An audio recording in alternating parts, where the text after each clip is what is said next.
Tilray Brands is shaping the future of consumer markets with a robust global infrastructure spanning the beverage, cannabis, and wellness industries. We are meeting the needs of today's consumers while preparing for the demands of tomorrow. Okay, easy there, Simon. You just posted a net loss of $794 million for the third quarter.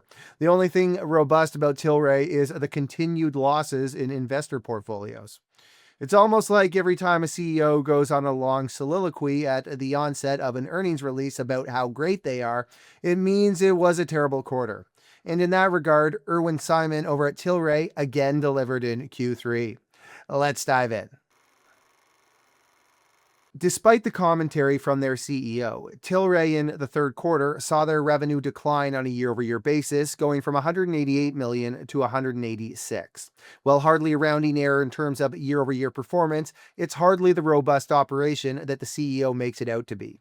Gross profits during the quarter, however, did improve, going from $49.4 million to $52, while gross margins improved from 26% to 28%. This performance, however, hardly mattered, given the fact that operating expenses came in at a whopping $812 million in Q3 as a result of an impairment of $699 million. The impairment was blamed on a combination of macroeconomic conditions and the continued fall in market capitalization experienced by Tilray. Excluding this massive impairment, operating expenses totaled $113 million, which, while an improvement from the $132 million recorded in the third quarter of 2023, is still a long ways off from being anywhere near current gross profit levels. And even if you back out other non-cash items, such as amortization or one-time costs, such as litigation or restructuring expenses, things still don't pencil out. General and administrative expenses totaled $39 million during the quarter, while selling expenses totaled $14 million, which combined totals $53 million, exceeding gross profits of $52 million. After other expenses, Tilray ultimately posted a net loss of $794 million, or 87 cents per share, for the third quarter, which compares to a net loss of $105 million, or 12 cents per share in the year-ago period. On an adjusted basis, net losses totaled $2.9 million versus an adjusted net income of $900,000 in the year-ago period, or 0 cents per share.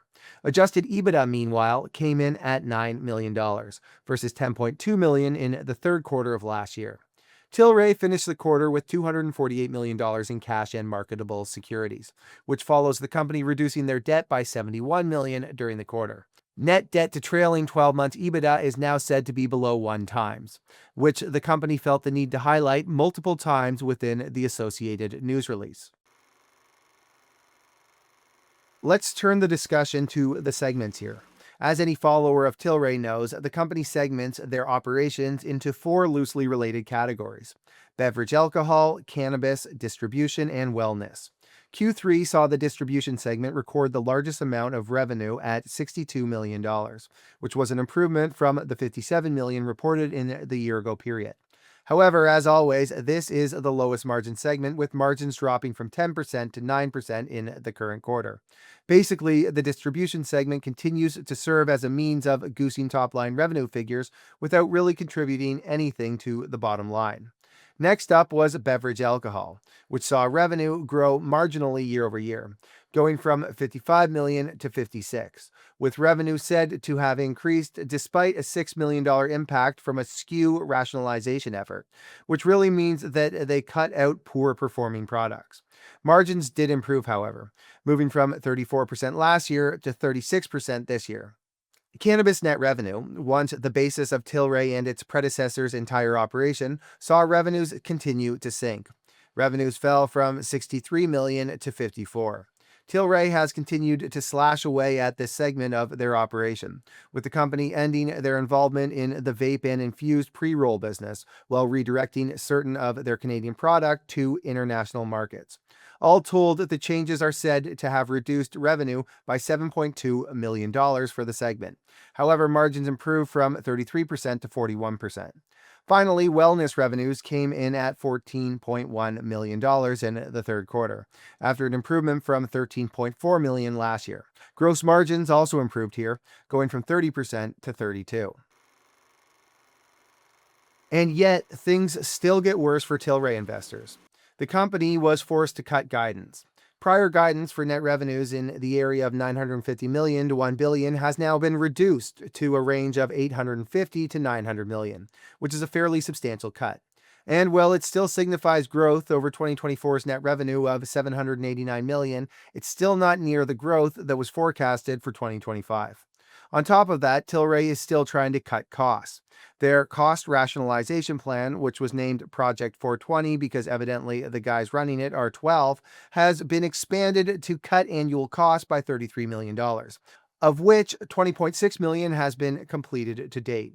But the program is expected to take another full year to implement.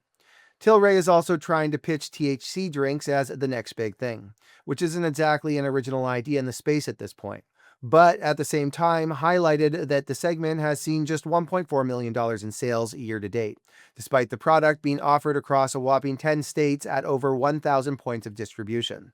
Oh, and the company had a random blurb about how they use AI now in their global operations, and that they'll soon be accepting cryptocurrency on their online operations as a means of payment, which really just seems like a mix of trying to entice algos to buy and seeing what sticks to get investors excited again.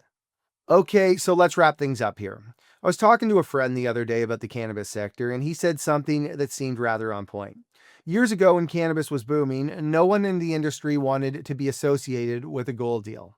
Several years later, however, and everyone is largely focused on commodities, and few want to be associated with the cannabis sector. Yeah, technically, Tilray derives more revenue from other segments than cannabis, but let's face it, it's still viewed as a cannabis name. And like everything in the cannabis sector, it's all seemingly falling apart. Guidance cuts, now declining revenue, and a market cap that just keeps getting smaller. Anyways, guys, I appreciate everybody who took the time to watch this. If you're still long Tilray, I don't know what to tell you. Hang in there. But look, if you made it this far in the video, I appreciate you taking the time to watch. If there's stories that you want us to cover, please let us know in the comments section. And as always, please smash that like button, subscribe, and ring that notification bell. Thanks for watching, everyone.